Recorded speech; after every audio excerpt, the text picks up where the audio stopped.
go to there. All right. And here we are on another episode of the Spoiler Room. It is another big 4-0 episode.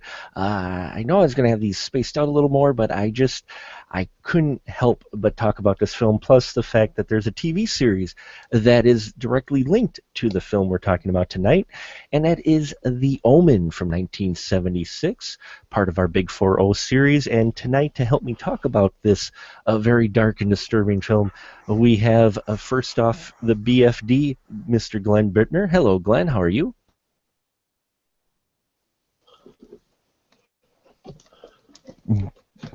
Hello, Glenn. Oh, there we go. I didn't hear you there for a second. I'm doing great. Sitting out in the great outdoors by a campfire because my indoor Wi-Fi's out. Awesome. So you're just enjoying the night air and want to talk to us about the Antichrist. That's great. Yes. If you see any comets, the abyss. if you see any comets in the sky, let us know.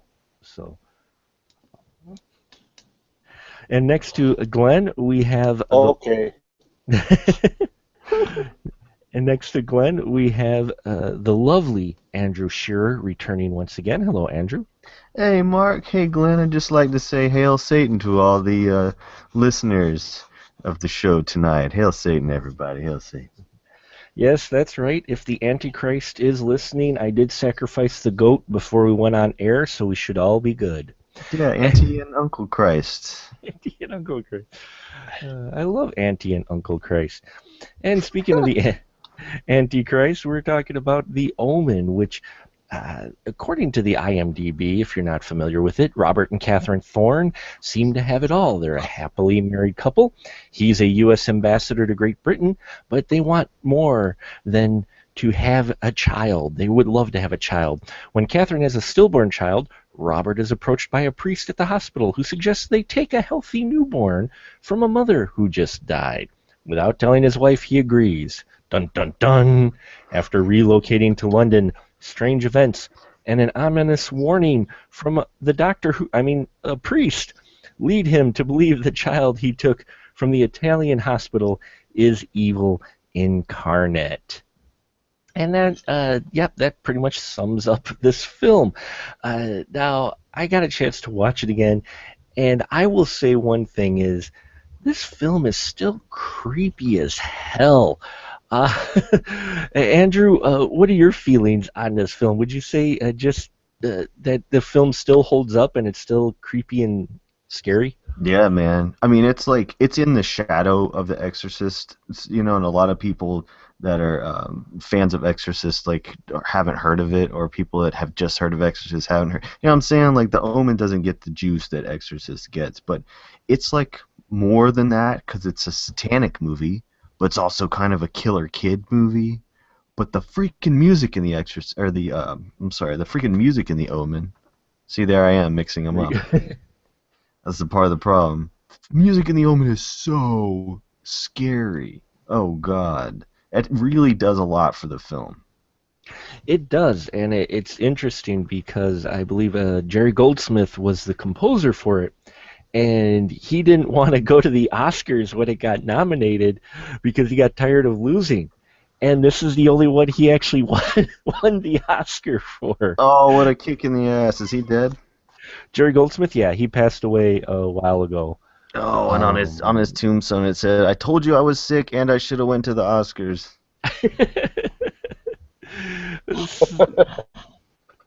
So yeah, it's interesting. Yeah, he won. This was his only Oscar that he won, but he did not actually go to receive it. He also got for the song Ave Santani, apparently from The Omen.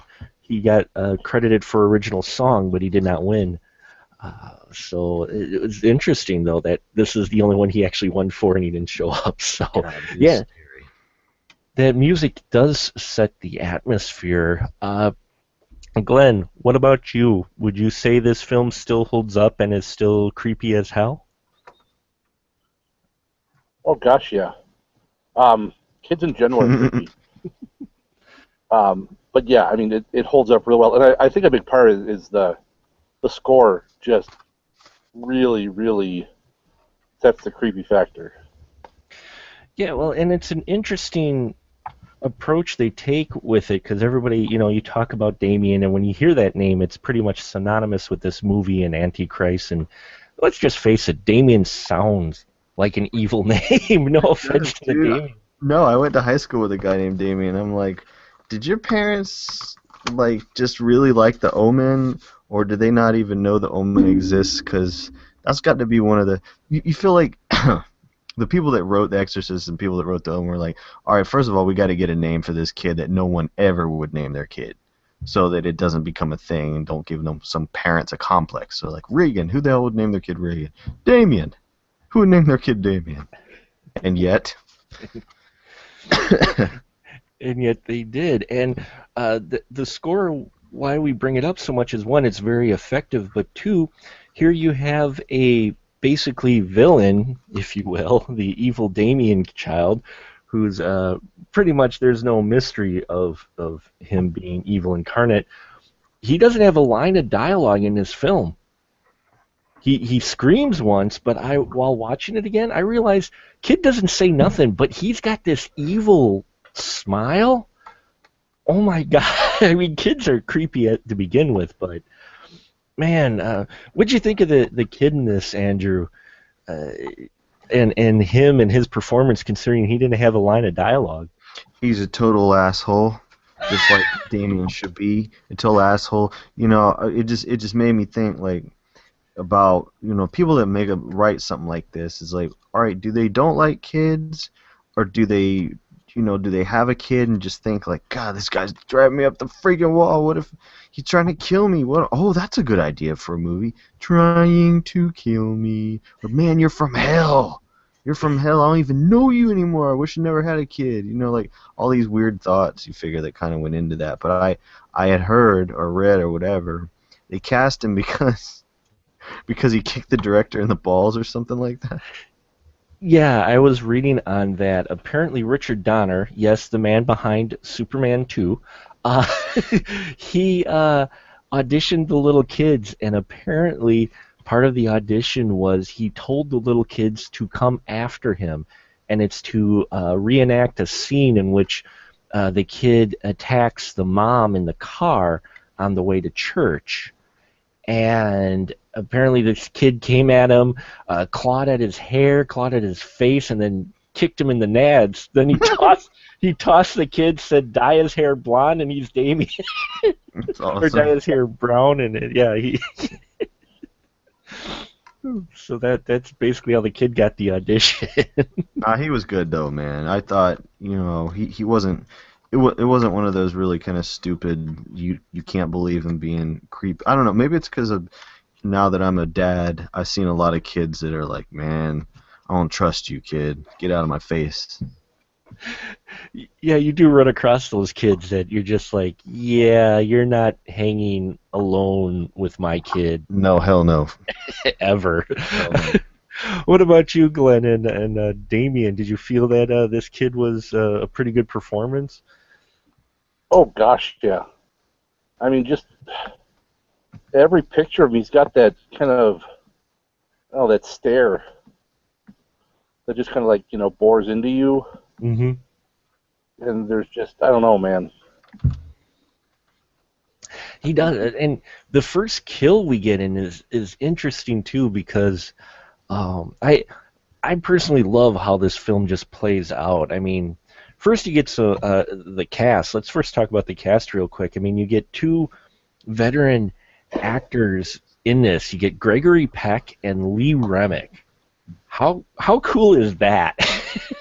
To have these two in this film.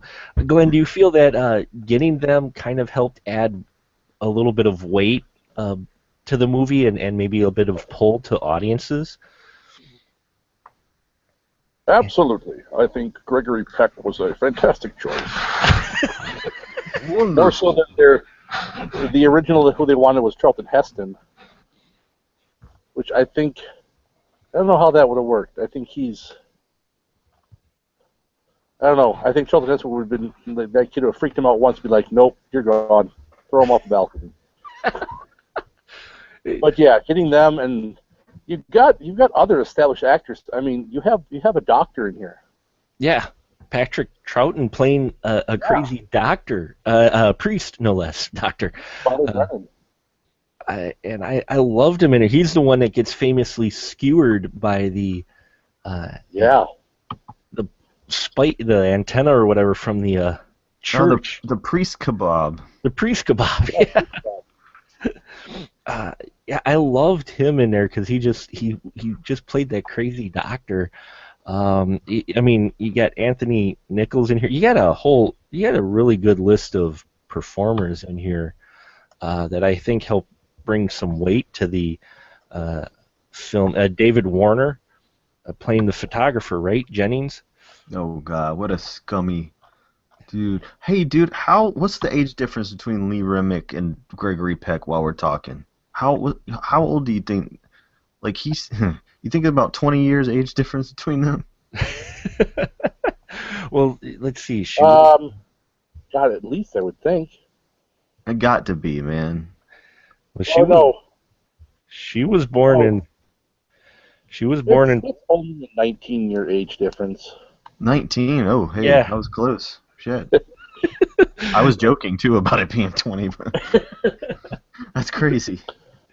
And she died almost like 12 years before he did. What the hell happened to Lee Remick? He was 55. Mm-hmm. Oh man. Yeah, it's kind of weird that she died. She died before him, and she was born after him. That's crazy. That's Hollywood for you. That is definitely Hollywood for you. I liked Lee Remick quite a bit in this. I mean, she really plays this role of the mom very well, the Catherine Thorne. And I liked her because you could tell she was slowly losing it, but she played it a little more subtly than I think many actresses might have. Wouldn't you say, Glenn?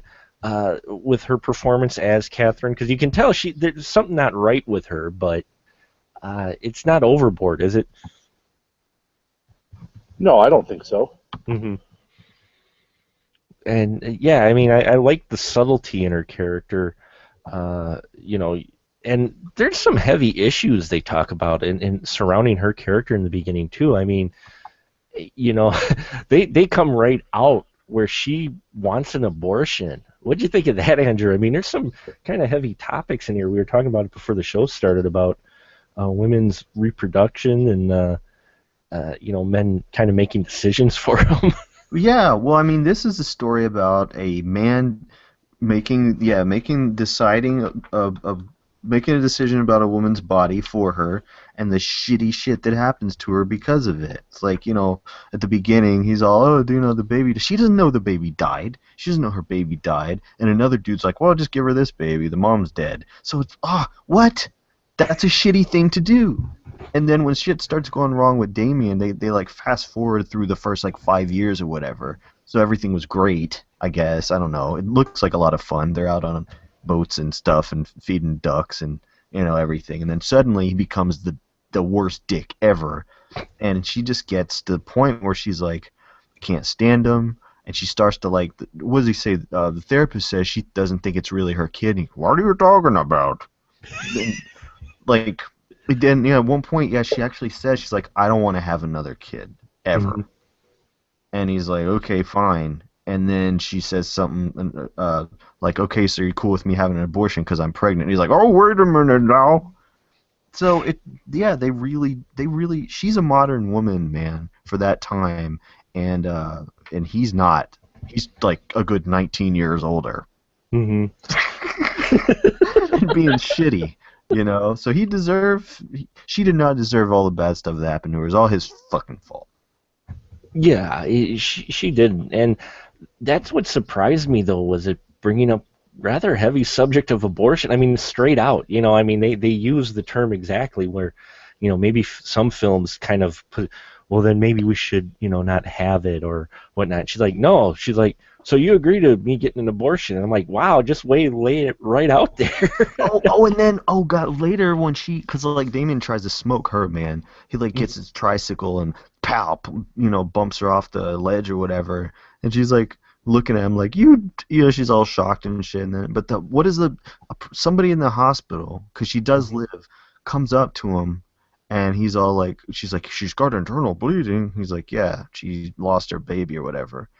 And Gregory Peck's all like, oh God, and the dude who I think is a priest goes, man, you should be glad that she didn't die.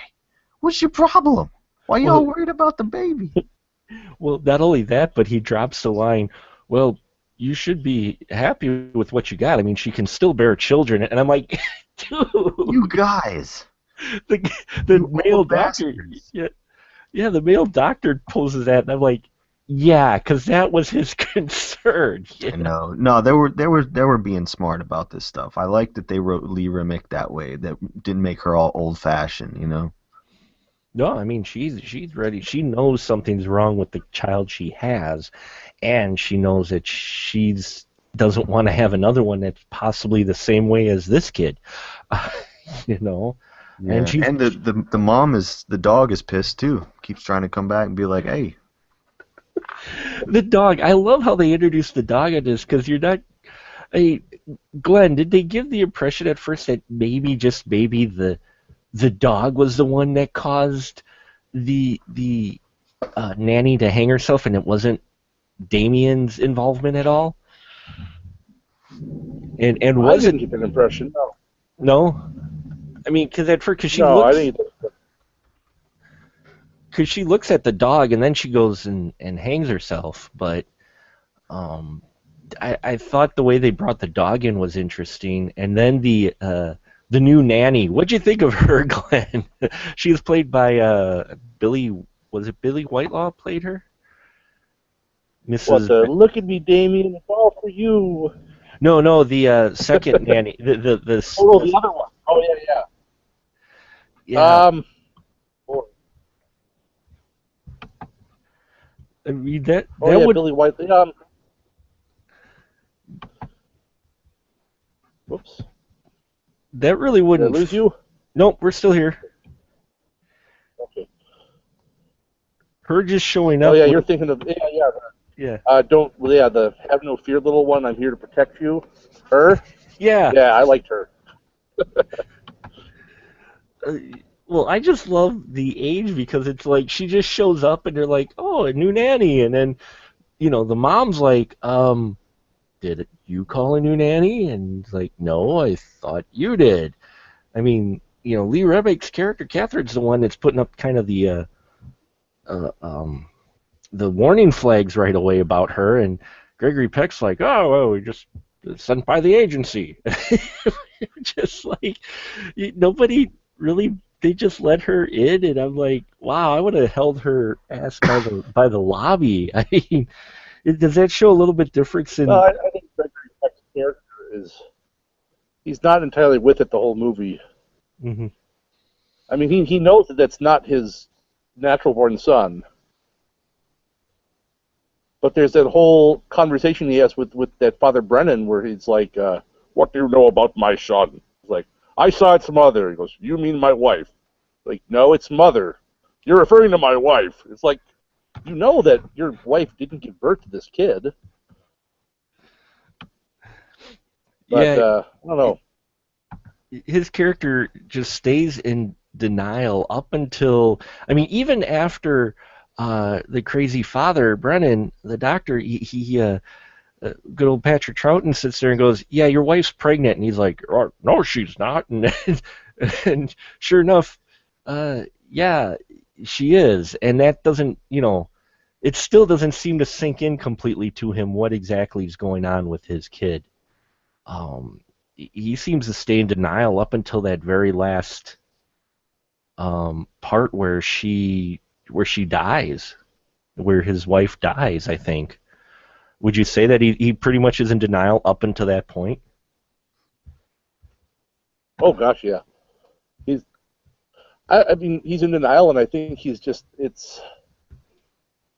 I mean, he has his own ambitions. that I think are. I mean, they don't touch on a lot, but I think there's enough of it where, I mean, because this is the whole thing where he's like, future president of America, and as his wife calls him. I think he calls her pushy. She Oh, you're pushy. he does call her pushy. And I thought it was interesting they worked that political aspect in there. Andrew, we have that scene with Warner where he and where his Jennings and Robert Thorne, Gregory Peck, they're trying to kind of decode the Bible verses and that. And I don't know, for me, I like that scene because they were doing some real actual piecing together. But on the other hand, they really kind of jumped the gun of connecting the army of two sides to politics. Yeah, well, I mean, the political thing is important to it because it's like this whole thing is like really really plausible. In fact, I would go as far as to say The Omen is more plausible than The Exorcist, simply because they really kind of don't show anything explicitly supernatural happening. Like if you think about it, like everything in The Omen could be attributed to coincidence and not demonic forces. You know what I mean? Like that dog.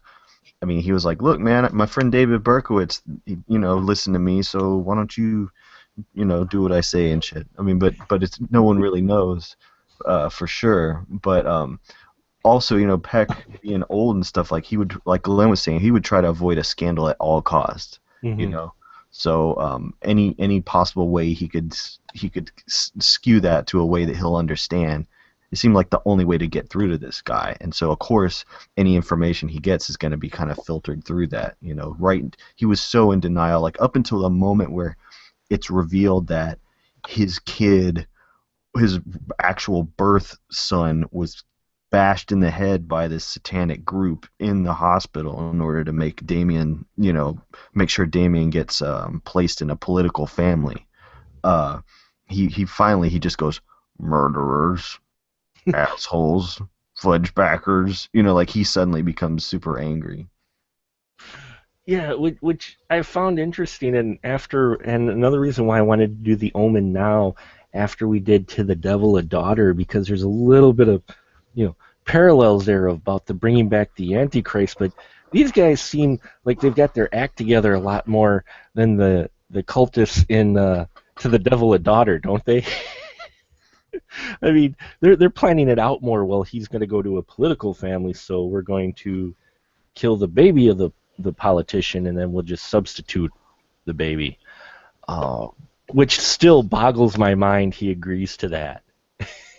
I don't know. It's an emotional moment. I think you could kind of chalk it up to that. And that might be why they let the weirdo nanny in, because they were still grieving. People make weird, rash decisions. They're also brand new parents. So imagine that kind of exhaustion and mania combined with the weird grief that you have and all that stuff. I mean, it's, who knows? I bought most of it. Yeah, I would say. Yeah, well, what I liked about The Omen too was that it, unlike, and here comes some get off my lawn moments, but it's true why I really enjoy this film. There's just this feeling of foreboding, and stuff's not going to end well for anybody throughout this entire film. It doesn't really let up, does it, Glenn, on you as far as tone and feeling of just dread? Oh, yeah. I mean, it's actually, I've seen it I don't know how many times now, but like going back and revisiting it, it almost feels like no one's living to the end of this thing. Everyone's dying. Everyone's dying. But I guess that wouldn't completely work, because if everyone died, then Damien gets put somewhere else. And then he's Right. that bad.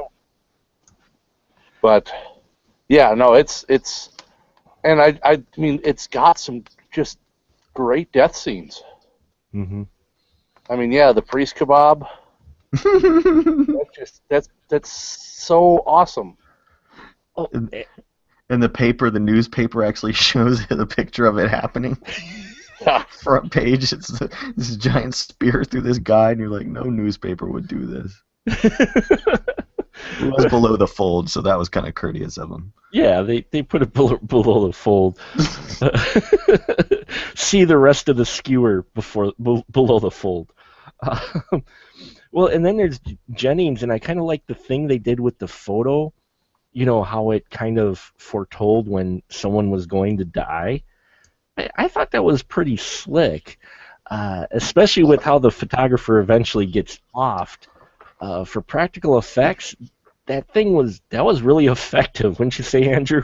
Oh man. Okay. So, The Omen, for those listening, the decapitation scene in The Omen is without question the most famous scene in this movie, and it is pretty dope. It lasts a good 40 seconds shorter than the head in The Incredible Melting Man. Glenn knows what I'm talking about. Mark, you Oh do yeah. too, right? Oh You were yeah, on that oh one. yeah. Incredible Melting Man still has the longest ass decapitation ever. That shit just, it stopped and had a picnic on the way down. I mean, it was. But what I dig about the way they did it is, you think about like, all right, so in a horror movie or something where you think something bad's gonna happen, people in the audience are like, oh shit, and they put their hands over their face or don't look. Having it go that long means they look back up and they're still gonna see that head, because of how long it goes, like a good, what, like, it's got to be about 18, 20 seconds, about a number of Mhm. 1 second for every year of age difference of Lee Remick and Gregory Peck.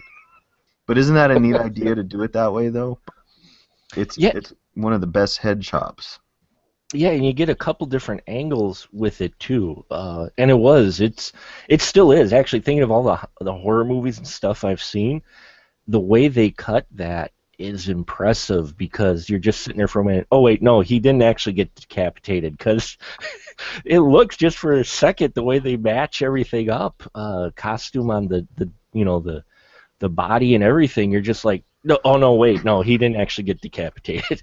Nah, they milk the shit out of that scene, and it's pretty dope. I mean, they yeah. So if you're waiting, I imagine people watching it going like, "Is it done yet?" Nope, and they look up and their head's just chilling on the ground. You know what I mean? Still, and it flips around and shit. I mean, it's just, It yeah, it's not Melting Man quality, but it's pretty much up there. it is, and I liked it to the point where it came because you're not quite expecting it until you see the truck. He Yeah. goes to get the tools that are supposed to help kill Damien, and then you see the guy get out of the truck, and you're like, oh, here it comes. Yeah, it's kind of Final Destination, that moment. It was, and that's one of the things I wanted to talk to you guys about. If you can think of a film that may have been directly influenced by this, I personally, for one, for me, I honestly think, and maybe I'm off on it, and you guys can tell me I'm full of shit, but The Shining, the scene with the boy riding the big wheel, really felt like it was influenced from The Omen. Am Yeah, I I thought all that too. No, I thought that too, man, because like, there's little kids don't have the number of things they could really be, like, they could really have power with is real limited. And the thing about that big wheel or tricycle or whatever, in both instances, it gives them kind of an adult mobility and adult momentum and power in both of those scenes. right? And so it's like, well, if a kid isn't walking, his kid's running, how's he gonna get somewhere like that? But what I like about the way they did in Omen is, right? Am I right? God, I cannot remember. Doesn't the nanny like open the door and let his ass Yes. out? Yeah, the Okay. nanny, he's riding around in his big bedroom, and the mom she's adjusting a flower pot, and then You as just she know gets, something's gonna go bad. You just know it. you know it, she gets on something, you're just like, no, no, don't do that. And it's at that moment when when she gets on the stool, that's when the nanny goes, okay, go on, Damien, and Damien goes out there, runs into her, and I loved how they shot that falling scene. Glenn, that falling scene of the mom after uh, Damien runs into her, is that impressive even for 76? I suppose, but everyone focused on the mom. What about that poor fish? I know, right? I remember when I first saw this, I was probably about 9 or 10 when I saw this, Hmm. and I was much more concerned about what happened to that fish. They were fake. Whether or not she survived the fall. Nah, they were sardines, man. The director like refused to endanger real fish. I know that's in the trivia. They were Is it? sardines painted orange. Yeah, they aren't All real. right. Well, they're already dead, so Yeah, they Yeah. went right on a pizza after that. But yeah. that was my biggest concern as a kid was, it's like, that fish. I didn't give a shit about the mom. It's young Glenn. Oh no, the fish! The mom's all folded up, and he doesn't care. He's like the That kid, fish. that kid better not knock over them fish, man. Yeah, those were sardines painted orange though, which I get a kick out of. I think it's kind of funny actually. That. Delicious, man. Right on my salad. That's where it needs to go. But Andrew, what about you? Can you think of a film? I mentioned The Shining, but can you think of another film that may have been directly impacted or influenced by The Omen? Yeah, man. I was thinking about that after we had that little chat about it. I think that movie, The Orphan. You remember that one? Mm-hmm. Oh yeah.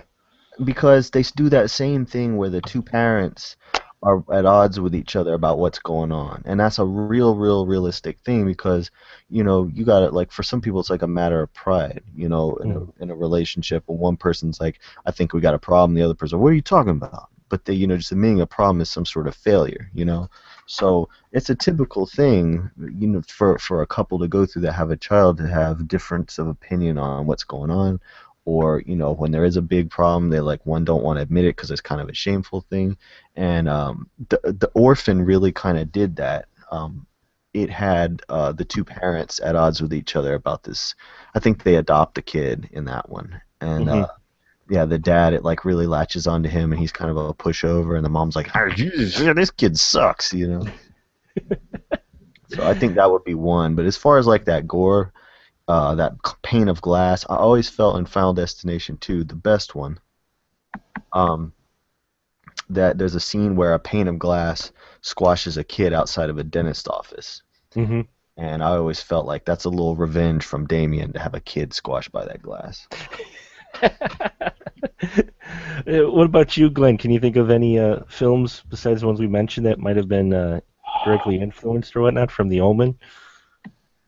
I, aside from The Shining, I really can't think of anything. But I mean, I'm sure if I gave it a lot of thought, and you didn't just drop this on me right now, Oh, sorry. Well, I mean, the hard killer, questions.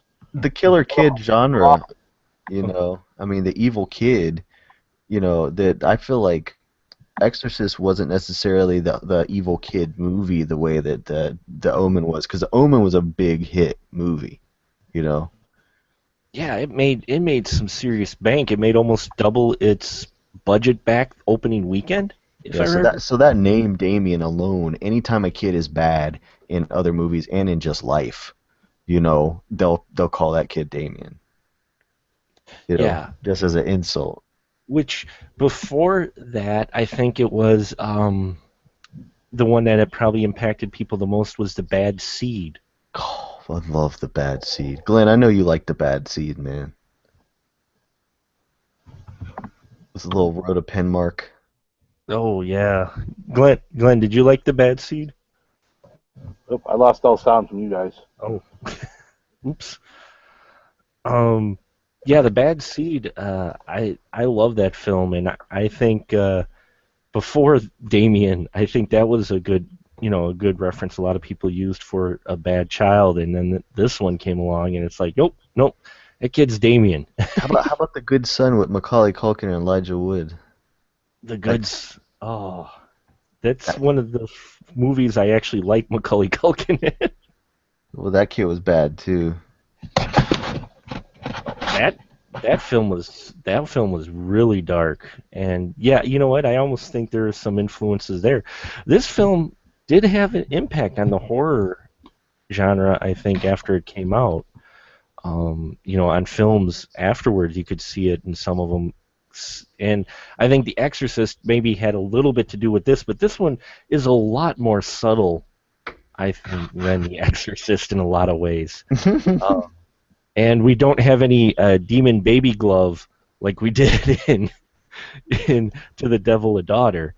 Uh, So this one's definitely more subtle, but it really hinges a lot on uh, the direction and the performances. And one of my favorite scenes in this film is the graveyard scene that Andrew mentioned earlier, where Gregory Peck finds the body of his actual child with the head bashed in, and watching it again.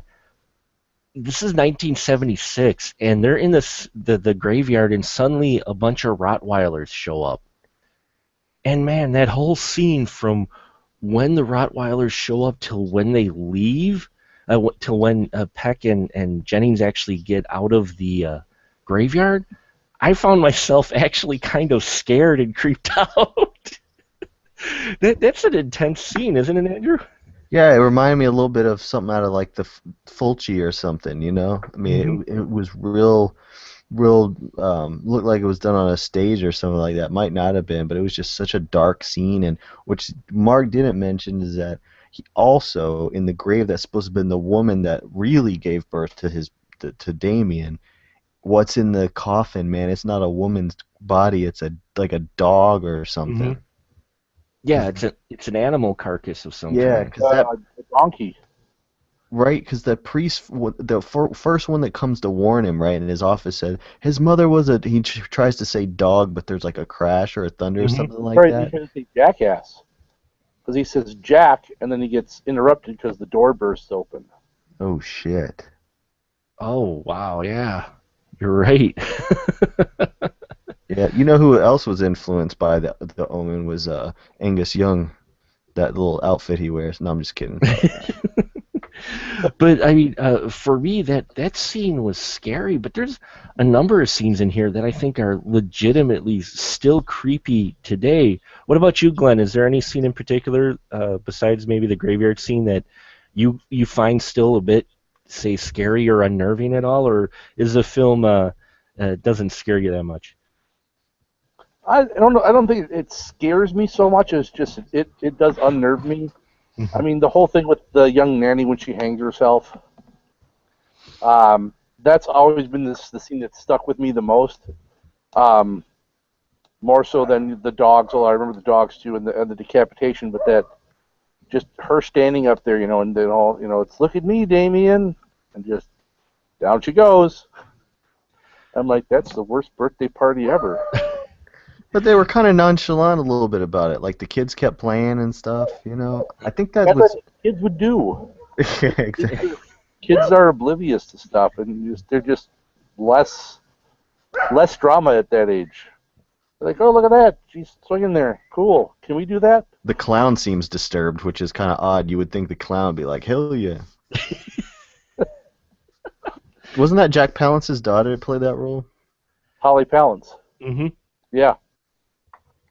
I think if your dad was Dracula, you'd have your shit together a little more.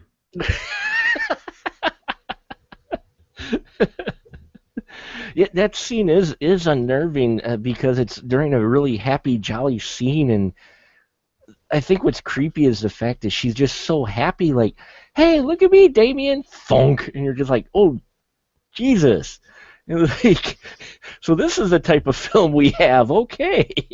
Damn. Yeah, that is probably the. Yeah, I would have to agree, man. That's the heaviest scene to me too. That is the heaviest, and I thought it was interesting too how they tried to play it. Well, she was on drugs, and this is why. And I'm like, again, we had we had people making decisions for younger women in this, and making making assumptions. I think so. There's some interesting subtext in this film that You know we. what would have been messed up if the kids went after like a pinata with a bunch of sticks. No, no, this is not an Eli Roth film. Right? Um, I don't know why I just said that. I'm sorry. It was just a thought I had. no, Eli Roth would have had the kids running upstairs and going, "Hey, time for the pinata," and then keep hitting her till her guts came out. That's right. Mommy, I'm not leaving until I get a finger. I got a kidney, Mama. I got a kidney. Yeah, you know what that means. It'll be your birthday soon. So we need modern filmmakers to a whole bunch of them to remake The Omen in their own vision. Eli Roth would just be 90 minutes of people dying constantly. Michael Bay could just be Damien looking at people and them exploding.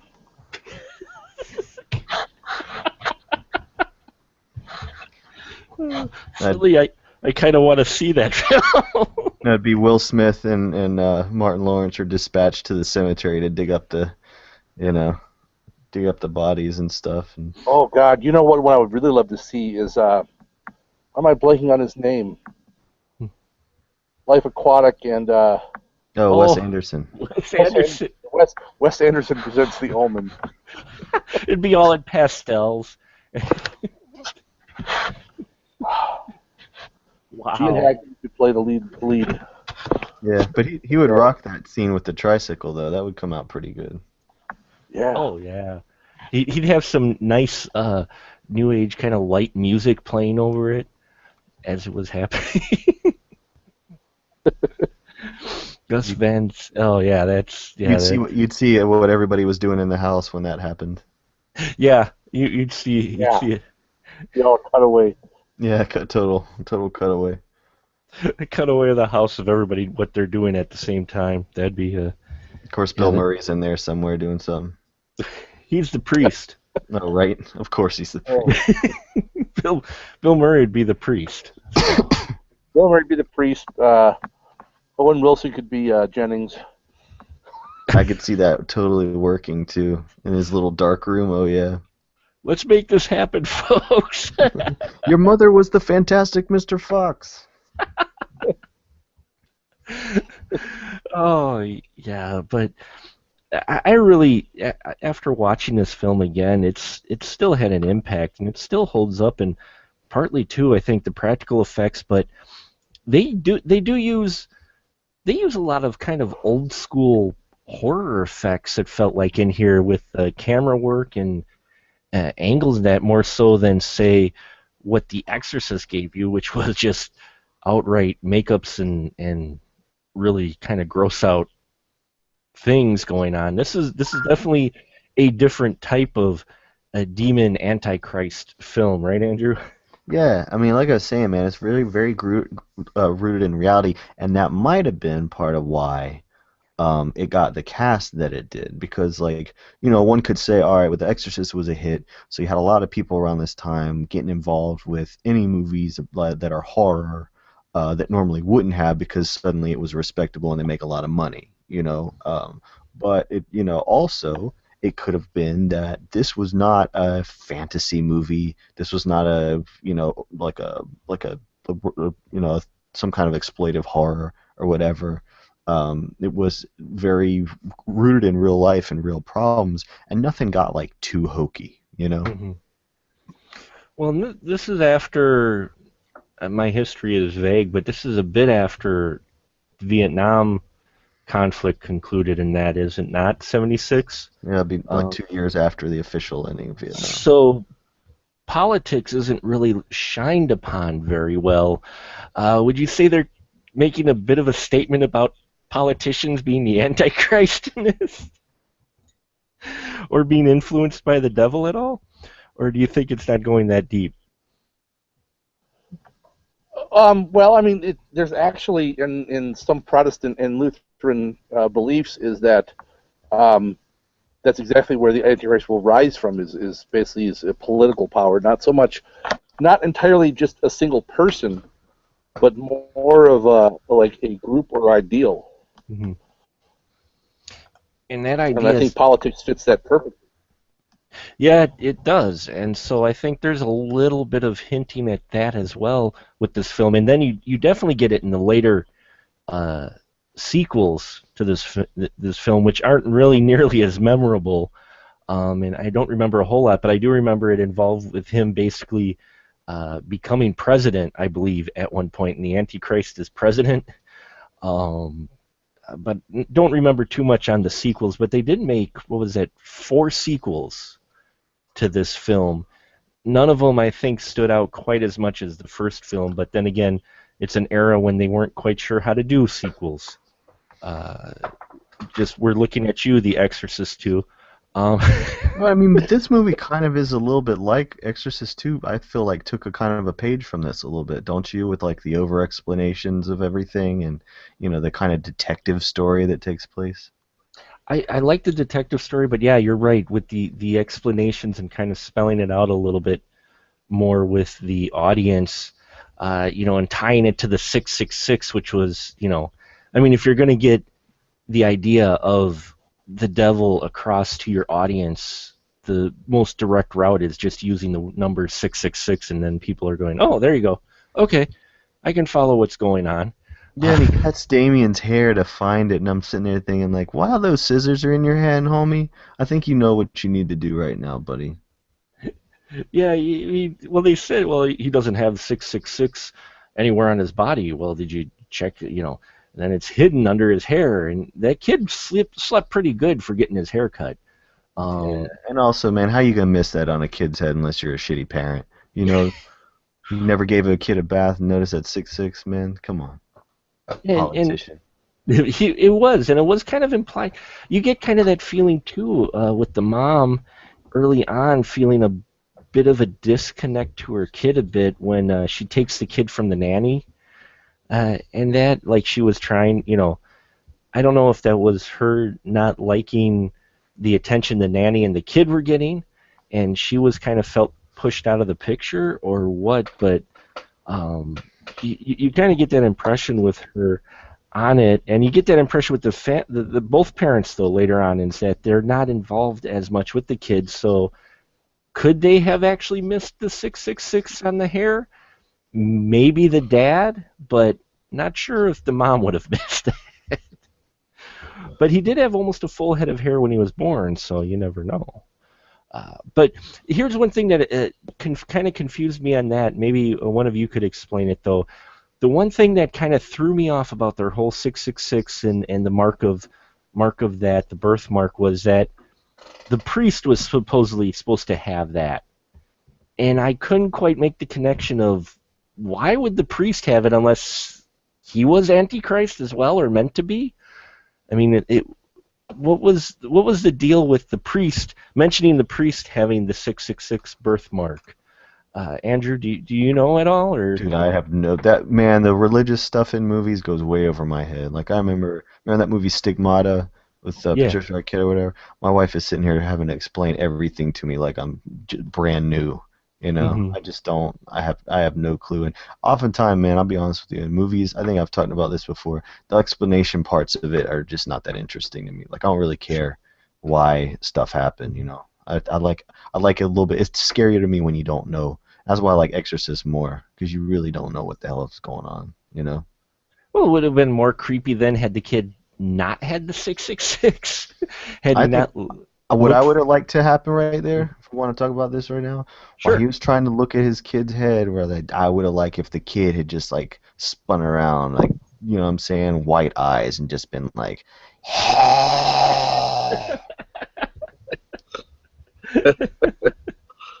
Well, they took a lot of liberties with the religious doctrine too. I mean, some of the Bible verses they quote are completely made up. almost like the Bible itself. Are they really? I hadn't even noticed. I mean, they make them sound so legit, Yeah, yeah, but. they're completely fictional. Hmm. I mean, they're not actually in the Bible. They make them sound like they are, but they're not. And um, shoot, I forgot what else I was going to say. But yeah, well, anyways, yeah, Yeah. they made up a bunch of that stuff, and the fact that they refer to it as in Revelations, but that's not the actual name of the book. It's just Revelation. Right. The book is, and that's something that always gets me. It's like oh, it's not the name of the actual thing. It'd be like calling it the Bibles. Not the And, Bibles, just the and Bible. but somebody like me, the average, or I don't know if I represent average or not, but I'm like, yeah, okay, sounds Bible-y to me. Yeah, Yeah. I mean, and, but and for the content. that's the thing too. Is I mean, most people would not question. They're just be like, okay, because yeah, it's. I mean, they did a good job making it sound Bible-y. Yeah, I mean, Mhm. most people, even they go to church, sleep through it, don't they? I mean, they're mostly there so they don't go to hell. Am I right? Or It depends on the priest you have. If he gives a 2.5 hour sermon, people are falling asleep. Just out of sheer fact of someone talking for 2.5 hours. we're all going Wrap to this hell up. from doing this episode. We are going to hell in this. See y'all there. I'll bring the booze. So here we go. I'll bring my shorts. It's apparently pretty warm. Yeah, shorts. I think it might even be too warm of clothing for us in hell. Okay, well, s'mores then probably. S'mores. There we go. Now the film was originally called The Antichrist. Actually, it was then The Birthmark, and then The Omen. Yeah, having to change the title from The Antichrist to The Birthmark. that just doesn't have the same impact. The birthmark. You seem like the abscess mole starring Lee Remick. The hangnail. Oh my God, the hangnail. So I'm glad they changed it to The Omen, and actually there is a TV series out now called Damien, which apparently it deals with Damien coming to the realization he is the Antichrist and dealing with that. Apparently, he is a politician in the TV series. I haven't seen the episodes yet, but they're on episode 4. Actually, it's airing tonight, the night we're recording this. What I did see though is a couple of photos from it, and they did actually have the original tricycle, apparently in a scene in one of the first episodes where he's going back through his childhood. So I thought that was a pretty interesting thing. But folks who are listening to this, you may want to check that show out if you are interested in The Omen at all. Me personally, I love this film. I love the impact it still has here 40 years later. And you can definitely see the influences it had, along with The Exorcist and a few of those other classic horror films, and basically how they set the groundwork for any type of horror film that was in the similar genre afterwards. And so you can definitely see that within this film. So I think we're going to wrap it up here tonight. Why don't you guys just give your final thought with The Omen, and then also let us know where they can find you at. Glenn, why don't you go first? The Omen is a fantastic film. It's one of my all-time favorite horror films. I've probably seen it close to a dozen times. Mm-hmm. And I used to watch it fairly regularly when I was younger. It would be like in both good versions when we had it on VHS, but then also hey, it's on TV, and it's like only 18 minutes long because they cut all the cool stuff like the decapitation, and all you see is the top fall off the church, but you don't actually see the actual priest get kebabbed. So, but yeah, no, this is it's a classic, and it holds up very, very well. Mm-hmm. Excellent. And where can they find you at when you're not talking about movies here? Well, right now you can find me with my balls frozen to this chair because it's dropped down to about 24 degrees outside. Aside from that, you can find me on Facebook with Guy in a Bunker, Beamwee Bunker. Find me on YouTube, Beamwee Bunker at Guy in a Bunker Productions, and coming soon, my new blog will be at guyinabunker.com. Awesome. Great. Looking forward to and Twitter. And the Twitter. Guy in a Bunker on the Twitters. Definitely looking forward to your blog there, Glenn. Should be definitely interesting. Make sure you check out all that stuff out, folks. And Mr. Gonzorific, your final thoughts or feelings on The Omen, and then where can we find you at? Oh man, I do like The Omen, dude. I think it's a cool movie, and there's a lot of stuff. There's more going on in it than I even remember. It's more I thought about it, the cooler that it was. And if nothing else, you get to see Atticus Finch stab a woman in the neck with a couple of, I guess it's like letter openers or whatever. Mm-hmm. But you know what I was thinking just now too? Remember in Hot Fuzz when that part of that church goes through that guy or whatever, like smashes his head. That's another thing I just now thought about. That was yeah. By that. But probably definitely by The Omen as well. But if you are a horror fan, you got to see the classics of the genre, and the Omen is definitely one of them. I mean, they spent just as much money on the marketing, I think, as they did on the movie itself, and it definitely paid off. But it also, something about seeing respected Hollywood actors making a gross, scary movie. It's just a rare kind of a thing. But let's see here. My stuff, Amazon on Demand. You might want to rent a couple of the movies I have. I got a couple of movies with some Satan stuff in them. Not gonna lie to you. Blood Witch. That's got some satanic things in it. That's on the movie called Mondo Gonzo. For on Amazon on Demand. I also have Pajama Nightmare and the Underground Cinema, cinema with an S. And if you go to gonzorific.com, GONZORIFFIC, you can buy some DVDs like Dr. Humpenstein's Erotic Castle, one of Glenn's favorites. Um, and coming Oh, yeah. soon, we have a new one coming out called Late Night Cable, filled with more, boobs and shenanigans. I'm actually holding my copy of Dr. Humpenstein's Erotic Castle in my hand. That's right, man. And on YouTube, Gonzorific, you can see a lot of the older short films in their entirety, and you can watch Psycho Vixens, which has a nice little satanic ritual involving red vine licorice in the shape of a pentagram. Which, if you're going to make a pentagram, do it right and do it like red vine licorice. That way you and the demons can enjoy some very tasty snacks after it's risen from hell. Yeah. And use only genuine red vine products, not that Twizzler crap. Nah, we would never, dude. Red vines all the way, man. And there's a close up on I start the scene on actual dog poop and then pan up to the actor's face, who is, weirdly enough, his costume was patterned after Atticus, now that I remember it correctly. Psycho Vixens. Omen Connection, we got it. Nice. So check out all of his stuff, folks. Some great fun things there by Mr. Gonzorific himself. And for me, after watching it again, it had been a while, it does hold up.